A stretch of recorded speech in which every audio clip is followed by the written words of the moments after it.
Welcome back to mega analysis. మొత్తం మీద తెలుగు రాష్ట్రాల్లో ఉన్నటువంటి వార్తాపత్రికలతో పాటుగా జాతీయ అంతర్జాతీయ అంశాలకు సంబంధించి మనతో పాటు విశ్లేషణ చేయడానికి ప్రముఖ రాజకీయ విశ్లేషకులు బండారు రామ్మోహన్ రావు గారు అందుబాటులో ఉన్నారు. రామ్మోహన్ రావు గారు నమస్తే అండి.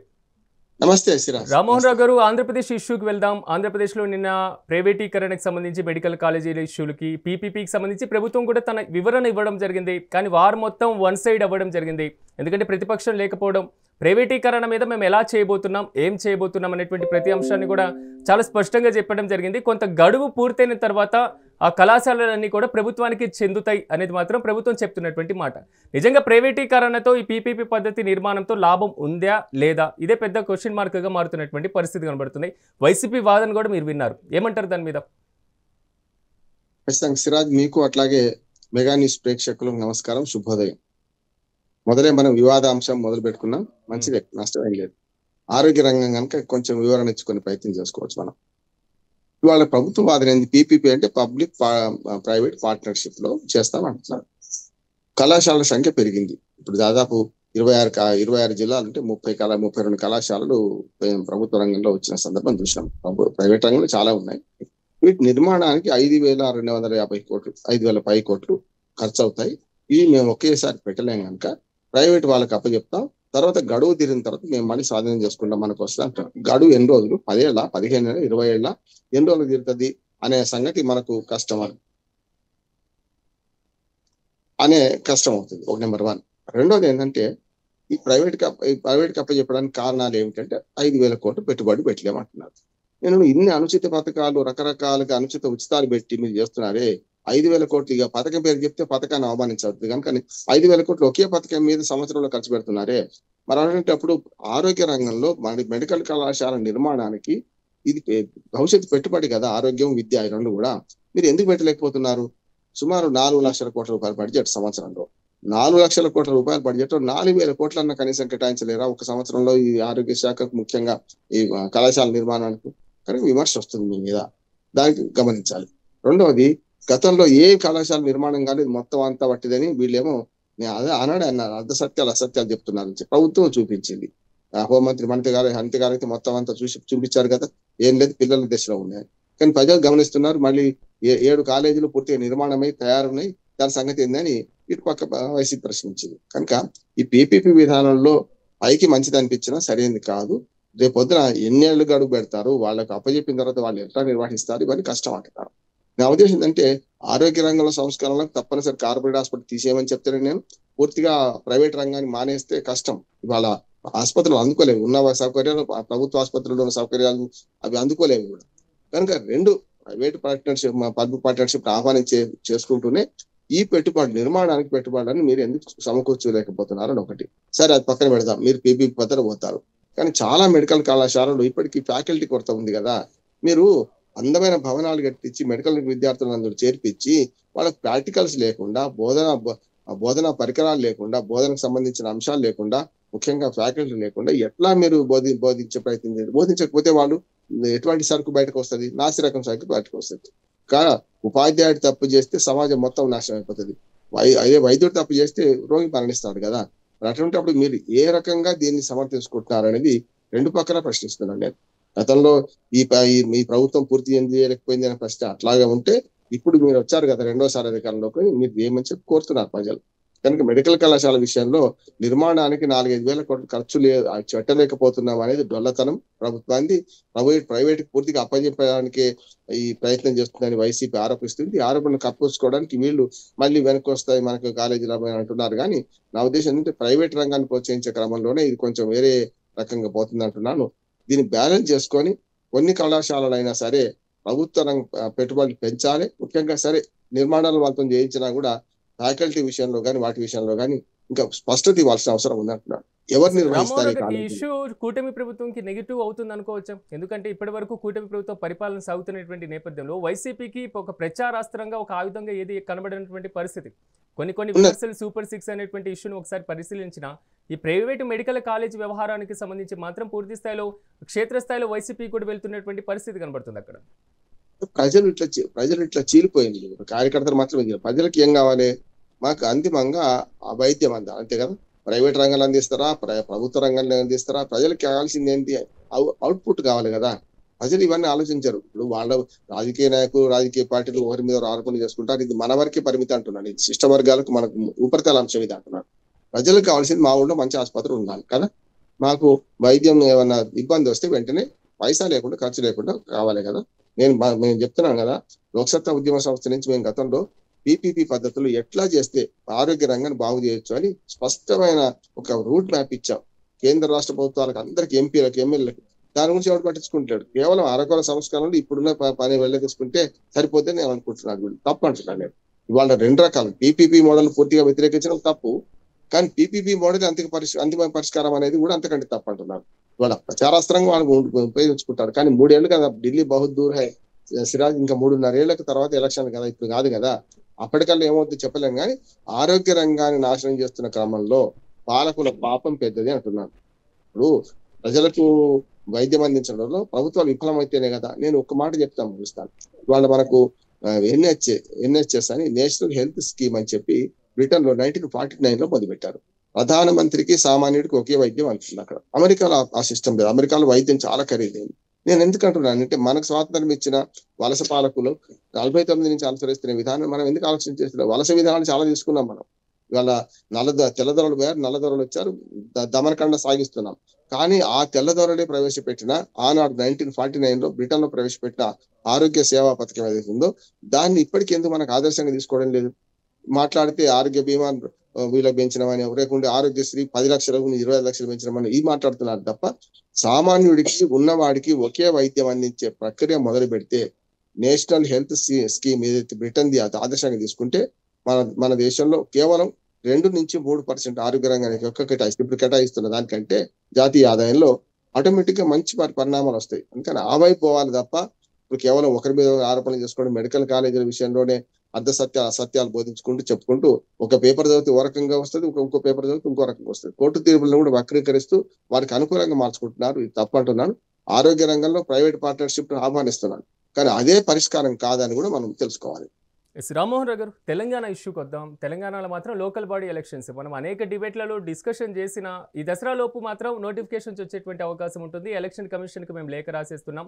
42% రిజర్వేషన్లు దాదాపు ఖరారవుతున్నటువంటి పరిస్థితి కనబడుతుంది. దాదాపు ఒక 47,000 పంచాయతీల వరకు బీసీలకు సంబంధించినటువంటి దాంట్లో కూడా రిజర్వేషన్లు ఇంప్లిమెంట్ చేయాలనేటువంటి ఆలోచన ప్రభుత్వం చేస్తుంది. సకాలంలో నిర్వహించకపోయినా అసలు బీసీ రిజర్వేషన్లు ప్రస్తుత పరిస్థితిలో ఇంప్లిమెంటేషన్ సాధ్యమా? సిరాజ్, నేను మొదటి నుంచి చెప్తున్నాను, ఇది ఎట్లా అంటే నేల విడిచి సాము చేస్తుంది ప్రభుత్వం అంటున్నారు. ఒక రకంగా చెప్పాలంటే, గత ప్రభుత్వాన్ని బదనం చేయడానికి కామారెడ్డి డిక్లరేషన్ పేరు మీద 42% రిజర్వేషన్లు బీసీలకు కల్పిస్తామని ఒక్క రాజకీయ రంగంలో కాదు, అంటే కేవలం పంచాయతీ మెంబర్లు, సర్పంచులు, ఎంపీటీసీలు, జడ్పీటీసీలు, జిల్లా పరిషత్ ఇక్కడికే పరిమితం కానివాళ్ళు. ఈ రాజకీయ రంగంలో 42 ఇస్తా అన్నారు. ఉపాధి కల్పనలో కూడా విద్యార్థులకు, ఉద్యోగులకు కూడా ఇస్తా అన్నారు. అది వాళ్ళ చేత కాదంటున్నాడు. అలాగేగానే హామీ ఇచ్చింది. ఇప్పుడు ఇది గతంలో మండల కమిషన్ పెద్ద ఎత్తున మంటలు పుట్టించింది కదా. ఏమైంది? మొత్తం రిజర్వేషన్ 50% కుదిస్తే 23% ఎస్సీ ఎస్టీ రిజర్వేషన్ 27% మిగిలింది మీరు తీసుకోవాలని చెప్పి బీసీలకు 27% రిజర్వేషన్లు ఇచ్చారా అన్నాడు. అదైతే అంతకంటే పెద్ద చరిత్ర అయితే లేదు కదా మీకైతే. ఇప్పుడు 27% ఏమో ప్రభుత్వ ఉద్యోగాలు, విద్యలో ఉంటే, మనకు రాజకీయాల్లో పూర్తిగా పడిపోయి 22%కి బీసీలకు రిజర్వేషన్లకు వచ్చింది. దాని కారణాలు అన్వేషించకుండా, ఆ కారణాలు ఎందుకు, ఏ రకంగా సుప్రీంకోర్టు తీర్పు అడ్డంకి అవుతుంది, దాన్ని అక్కడ పరిష్కరించకుండా ఇవాళ జీవో చేస్తామంటున్నారు కదా. నేను మిగతా చాలా పెద్దదైతే చరిత్ర అని చెప్పాలంటే, నేను ఎన్నికలు జరగవని గత 3 నెలల నుంచి చెప్తున్నా. హైకోర్టు తీర్పు ఇచ్చినా కూడా వీళ్ళు అడుగు ముందుకు పడ్డం లేదు. మొదటి నెల వీళ్ళు టైం తీసుకున్నారు. మొదటి నెలలో వీళ్ళు ఏం చేయలేదు. మీ తర్వాత 2 నెలల్లో ఎలక్షన్ కమిషన్ ఎన్నికలు పెడతా అన్నది. కానీ ఎన్నికలు పెట్టడానికి ప్రధాన అవరోధం ఏంది? డిలిమిటేషన్ చేయాలి, తర్వాత రిజర్వేషన్ ప్రకటించాలి. ఇప్పుడు ప్రాసెస్ నిన్న కాక మొన్న మొదలుపెట్టారు, సోమవారం మొదలుపెట్టారు. నిన్న సాయంత్రానికి సీళ్లు కావాలో చేరినాయట. మీరు పంచాయతీలేమో 12,732 ఉన్నాయి, 45,000 పంచాయతీలు కావు. వార్డు మెంబర్లేమో 1,12,000 చిల్లర మనకు వార్డు మెంబర్ల స్థానాలు ఉన్నాయి. అందులో 47,000 స్థానాలు దీన్ని కేటాయిస్తా ఉంటున్నారు, ఇది మనకు బీసీలో కేటాయిస్తా ఉంటున్నారు. సర్పంచ్లో 42% అంటే 12,000లో దాదాపు 5,000 చిల్లర 6,000 దాకా మనకు పంచాయతీలలో మనకు సర్పంచ్ రిజర్వేషన్స్ వస్తాయి. కానీ ఒక జీవో ఇస్తే ఇంత సులభంగా జరిగేదాన్ని ఇంతమంది క్రిటికల్ ఎందుకు చేశారు? సాధ్యం కాదంటున్నాడు. ఇప్పటికి కూడా వీళ్ళ ఆలోచన తప్పుడు ఆలోచన. వీళ్ళు కేవలం ఎదుటి పక్షాలను బౌండ్ చేయడానికి పెడుతున్నారు. రెండోది బీజేపీని కూడా నేను కోపడుతున్నాను. ఎందుకంటే బీజేపీ కానీ, కాంగ్రెస్ కానీ, మరి లేకపోతే బీఆర్ఎస్ కానీ అందరూ బీసీల భుజాల మీద తుపాకులు పెట్టి ఒకరి మీద పేల్చుకుంటున్నారు అంటున్నారు. నాకు వ్యక్తిగతంగా బీసీ రిజర్వేషన్ కావాలని నా కోరిక ఉందనుకోండి, అది నేను కోరిక అంటే లాభం లేదు, సాంకేతికంగా అమలు అవుతా కాదా, ఎట్లా చేస్తే దాన్ని ఆలోచన లేకుండా ప్రభుత్వాలు ముందుకు పోతే ఇట్లాగే ఉంటాయి. ఈ ముగ్గురు కూడా ఒకరి మీద ఒకరు ఎవరి మీద బీసీల భుజాల మీద తుపాకులు పెట్టి పేల్చేసుకుంటున్నారు.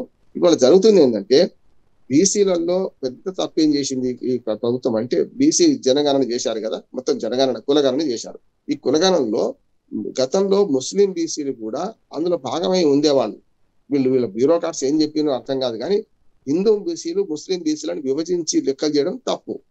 లెక్కలు చేశారు కానీ బిల్లులో ఎక్కడ కూడా హిందూ బీసీలు ముస్లిం బీసీలు లేదు. అక్కడ ఇప్పుడు దూదేకుల, ఫకీర్లు, అజామ్స్, లేకుంటే చాకలి, మంగళవృత్తులు చేసిన వాళ్ళు ముస్లింలు ఉన్నారు కదా, వాళ్ళందరూ ఆల్రెడీ బీసీలలో ఇప్పటికే ఉన్నారు. మీరు చూసుకుంటే హైదరాబాద్ లో 48 మంది బీసీలు మన ముస్లింలు ఎన్నికయ్యారు, చూస్తున్నాం కదా మనం. కనుక ఈ లెక్కలు చేసేటప్పుడే తప్పుడు లెక్కలు చేసి 13% మొత్తం మన ముస్లింలు ఉంటే 10.5%, 11% మన ముస్లిం బీసీలు ఉన్నారు. ముస్లిం బీసీలు హిందూ బీసీలను విభజించడం వల్ల వచ్చిన సమస్య. విభజించింది కానీ చట్టంకి వచ్చాకల్లా ముస్లిం బీసీలు హిందూ బీసీలను లేకుండా బిల్లు పంపిండ్రు. దాన్ని బీజేపీ అసెంబ్లీలో సాక్షాత్ అసెంబ్లీలో బీసీల ఓటు బ్యాంక్ రాజకీయాల కోసం సమర్థిస్తారు. అక్కడికి పోతే ముస్లిం హిందూ బీసీలు వేరు చేసిండ్రు అని బిల్లులో ఉందని అవాస్తవాలు మాట్లాడుతుంది బీజేపీ అంటున్నారు. దాని తప్పు. ఇక్కడనేమో ఆమోదిస్తారు, అంటే బయటకు పోయి సన్నాన్ని చెప్తారు, నోరు మాట్లాడుతుంది, నొసలు బెక్కిరిస్తుంది కదా. ఈ విషయంలో నేను స్పష్టంగా చెప్తున్నాను, అక్టోబర్ చివరి దాకా ఎన్నికలు జరగవు.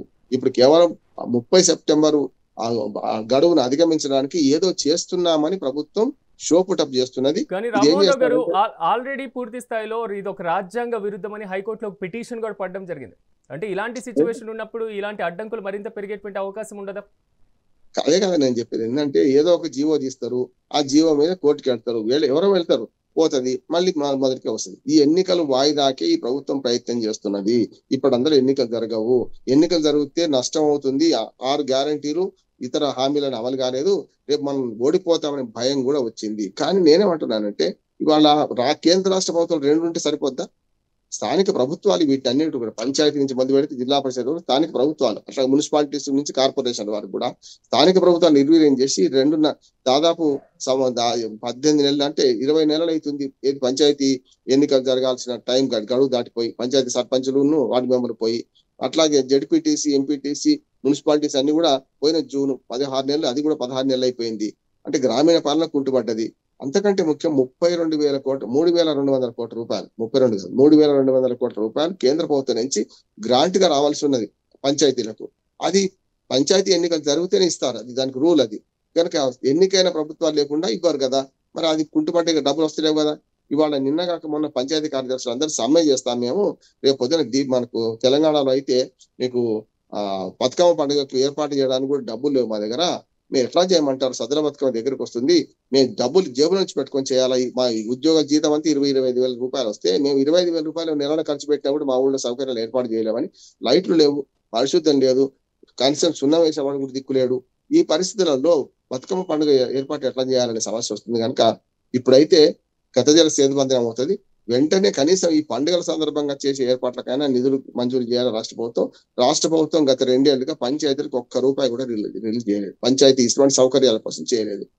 మన ఎన్నికైన సర్పంచులు ఉంటేనే కనీసం వాళ్ళన్న కొంతవరకు ఇజ్జత్ కా సవాలని చేసేవాళ్ళు. వాడు కూడా అప్పు చేసి కాంట్రాక్టర్లు చేస్తే ఇప్పటికి వాళ్ళకి బిల్లులు చెల్లిస్తలేవు. చాలా మంది ఆ ఉద్యమకారులతో కలిసి నేను పనిచేసిన, ఈ తప్పు వాళ్ళ బకాయి వీళ్ళ బకాయి ఉండదు, ప్రభుత్వాలు శాశ్వతం కదా సిరాజ్ మనకి. కనుక మొత్తం మీద ఎన్నికలు జరిగే అవకాశం ఇవ్వడం లేదు, కేవలం మసిపూసి మారడికాయ చేస్తున్నా. మీరు అన్నట్టు కోర్టు కేసు పడుతుందని ఎప్పటి నుంచో అంటున్నాను.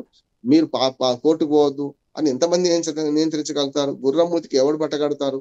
మీరు కేవలం రాజకీయ పార్టీలకు మీరు బీసీల మీద ఓట్ల మీద ప్రేమ కనుక మీరు పోకపోవచ్చు కోర్టుకు. సామాన్యుడు ఎవడైనా పోతాడు కదా, అక్రమం జరిగితే అన్యాయం జరిగిందనేవాడు. కనుక బీసీల రిజర్వేషన్ నేను మనసా వాచాకరణ సమర్థిస్తున్నా, కానీ నా సమర్థన పనికిరాదు. చట్టం ఏం చెప్తుంది దాని ప్రకారం ఎట్లా పోవాలి అని దాన్ని పోవాలి. వీళ్ళకి చట్టం తెలియక కాదు, ప్రజల ఓటు బ్యాంక్ రాజకీయాల కోసం, ఓట్ల కోసం వీళ్ళ మీద ఆశలు రేపిండ్రు, వీళ్ళ ఆశల మీద అరచేతుల స్వర్గం చూపించారు. ఇప్పుడు చివరికి వచ్చేవరకల్లా వాళ్ళ ఆశల మీద నీళ్లు చల్లుతున్నారు. ఇది అన్ని పార్టీల పాపం, తిలా పాపం తలా పిడికడు. అందరూ శాఖాహారులే, ప్రజల గంప మాయమవుతున్నాయి. ఆఖరికి బీసీలకు అన్యాయం చేస్తున్నారు. ఓకే. రామ్మోహన్ రావు గారు, ఒక నేషనల్ ఇష్యూ మాత్రం ప్రెజెంట్ హైలైట్ అవుతున్నటువంటి పరిస్థితి అది జీఎస్టీ. జీఎస్టీ ఇంప్లిమెంట్ అయిపోయిన సాధారణ మార్కెట్లు మాత్రం పాత ధరలే కనిపిస్తున్నాయి. అదే ఎంఆర్పీలు లేదా అంతకంటే ఎక్కువ ధరలు కనబడుతున్నాయని సామాన్యులు పూర్తి స్థాయిలో ఆందోళన వ్యక్తం చేస్తున్నారు. అంటే జీఎస్టీ తగ్గింది అనేటువంటి వార్తలు ఒకవైపు వినిపిస్తుంటే అది ఇంప్లిమెంటేషన్ అయినప్పటికీ క్షేత్రస్థాయిలో ఇంప్లిమెంటేషన్లో ఎక్కడ లోపం అంటారు? శ్రీనాథ్ గారు, మనకు ముఖ్యంగా చూడండి, ఏదైనా పెట్రోల్ ధరలు పెరుగుతాయి అనుకోండి, వెంటనే ఏం చేస్తాం, అర్ధరాత్రి తెల్లారికల్లా పెంచేస్తారు చేస్తారు, పాత స్టాక్ ఉంటే కూడా కదా. అంటే పెట్రోల్ దీనికి రాదు, కానీ ఉదాహరణ చెప్తున్నాను. పెరిగితేనేమో ప్రజల మీద భారం వెంటనే పడుతుంది, అదే తగ్గుతేనేమో ప్రజలకు వెంటనే అసౌకర్యాలు అంతలేవు కదా, చూస్తున్నాం మనం కదా. అందుకని సమస్య ఎక్కడ వస్తుందంటే, ఇక్కడ ఈ జిఎస్టీ ధరలు తగ్గించడానికి జిఎస్టీ ట్యాక్స్ తీసేసిన మీ ఎంఆర్పి ధరలతో మాకేం సంబంధం? ఇప్పుడు జిఎస్టీ ఎట్లా పడుతుంది, ఎంఆర్పి మీద జిఎస్టీ పడుతుంది, అంతే కదా. ఎంఆర్పి అట్లాగే ఉంటది, ఆ జిఎస్టీ తీసేస్తే ఆటోమేటిక్ గా జిఎస్టీ డబ్బులు పోతాయి. ఉదాహరణకు హెల్త్ ఇన్సూరెన్స్ ఉన్నది, హెల్త్ ఇన్సూరెన్స్ లో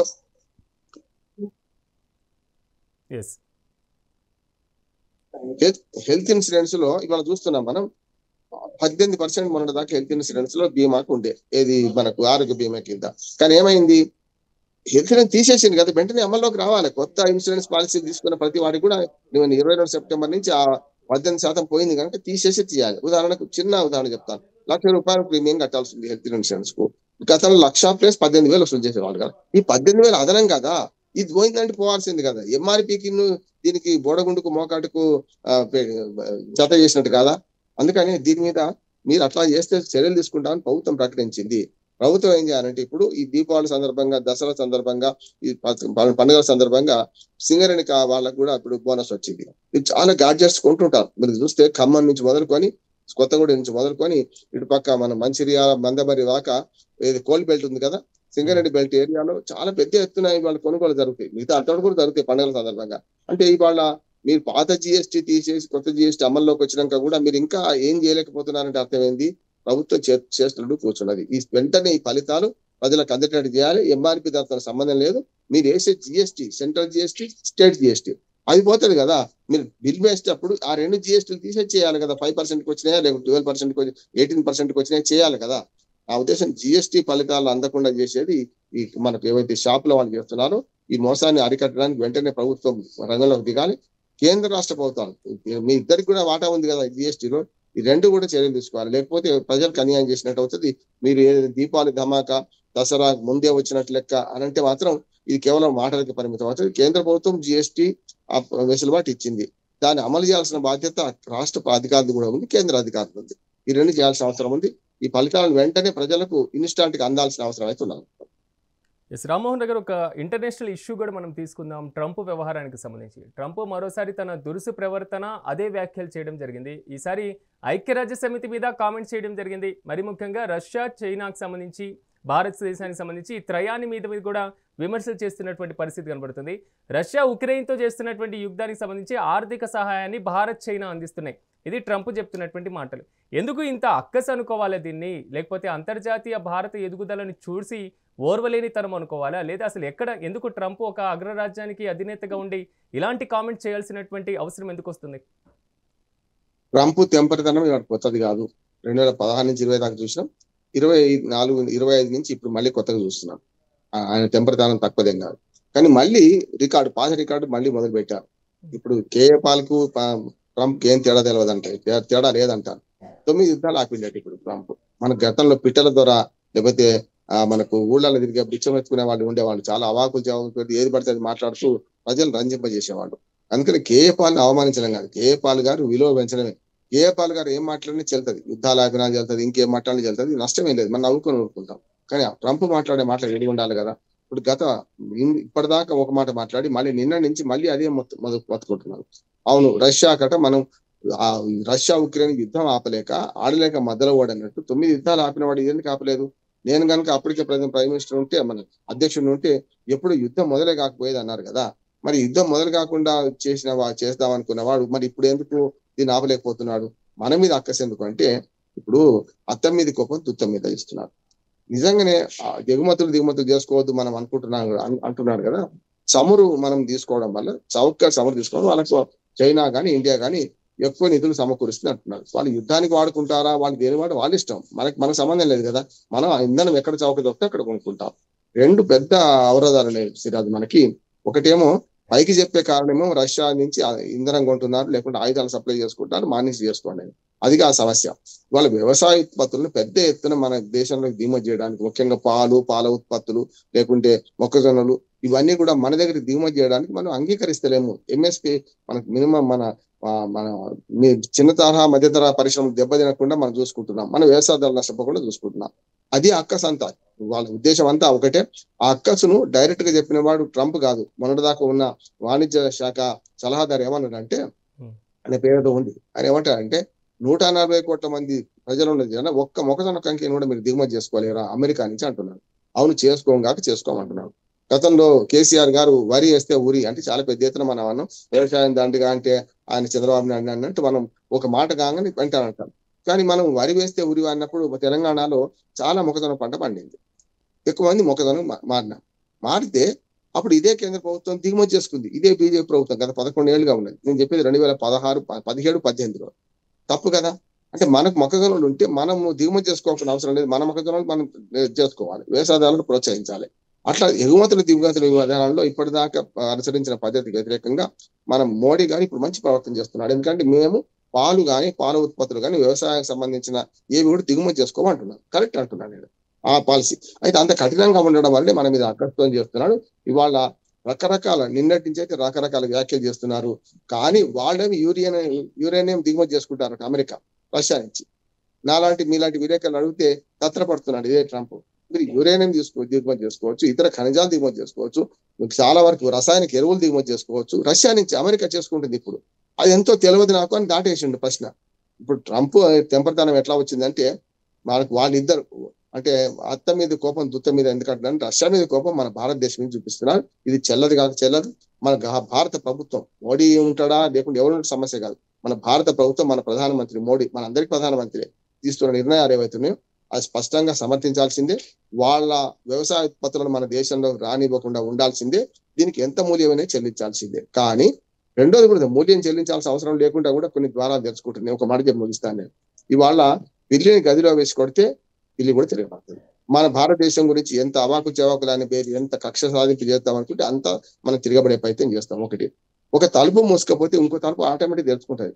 ఇప్పుడు బ్రిటన్ లాంటి దేశము మీకు నైపుణ్య వీసాలు, మేము మేధో వలసని మేము ప్రోత్సహిస్తాం, సమస్య లేదు, వితౌట్ ₹1 కూడా ట్యాక్స్ లేకుండా మేము మేధో వలసను ఆహ్వానిస్తున్నాం, మీకు ఎంతమంది వస్తున్న నైపుణ్యం గలవారు రండి మేము తీసుకుంటామని బ్రిటన్ ఆహ్వానించింది, ఫ్రాన్స్ ఆహ్వానిస్తున్నది, ఇతర యూరోపియన్ దేశాలు వెంట ఆహ్వానిస్తున్నాయి. సమస్య అది. కనుక అమెరికా పోతే మనకు నేను లేకపోతే ఎవరిని చేసుకుంటామని ఒక ఆవిడ అడిగిందట. అందుకని ఆ మోటు సమాధానం ఇచ్చాడు భర్త. అట్లానే అమెరికా లేకపోతే ప్రపంచమే లేదా? వాళ్ళకి భిన్న ధ్రువ ప్రపంచం వచ్చింది, ఏకధ్రువ ప్రపంచం పోయింది. కనుక అమెరికా ఆగడాలకు చెక్ పెట్టడానికి మన భారత ప్రభుత్వం తీసుకునే చర్యలు మంచివి, ఇది తీసుకోవాల్సిందే. ప్రపంచంలో అనేక అవకాశాలు ఉన్నాయి. ఆ అవకాశాలకు కానీ అమెరికా మాత్రమే కాదు, ఇంకా దేశాలు ఉన్నాయి, ప్రపంచం మిగిలిందని చెప్పడం కోసం మనం గట్టిగా ప్రయత్నం చేయాలి. ఏం ట్రంప్ ఉడత ఊపులకు ఏమి రాలిపడవు, ఎట్లాంటిది కాదు నష్టం అంటున్నాడు. తాత్కాలికంగా కొంత నష్టం అవుతున్న సిరాజ్, కానీ శాశ్వతంగా చూసుకుంటే మన విదేశాంగ విధానం కానీ మన ఎగుమతుల దిగుమతుల విధానం కానీ కొంచెం వరకు మనం మార్చుకుంటే కొంత మొదట్లో నష్టం వచ్చినా తర్వాత మన విధానాలు మంచివనే తేలిపోయే పరిస్థితి ఉన్నది. చూద్దాం రామ్మోహన్ రావు గారు, మీరు చెప్పినట్లుగా ట్రంప్ మాత్రం ఇదే దూకుడు ప్రవర్తిస్తే భారతదేశం కూడా తన సార్వభౌమత్వంతో ఏదైనా కీలకమైనటువంటి నిర్ణయం తీసుకునేందుకు అవకాశం కూడా ఉంటుంది. కాబట్టి సో మీరు మాతో పాటు డిస్కషన్లో పార్టిసిపేషన్ చేసినందుకు కూడా పూర్తి స్థాయిలో రామ్మోహన్ రావు గారు ప్రత్యేకంగా మీకు కూడా కృతజ్ఞతలు. మొత్తం మీద మాత్రం దేశ అంతర్జాతీయ అంశాలతో మాత్రం ప్రతిరోజు వార్తల్లో కొంతవరకు చర్చనీయాంశంగా మారుతున్నటువంటి పరిస్థితి కనబడుతుంది. ఇది వాళ్ళ మెగా అనాలిసిస్. రేపటి అనాలిసిస్లో మళ్ళీ కలుద్దాం. చూస్తూనే ఉండండి మెగా 9 టీవీ.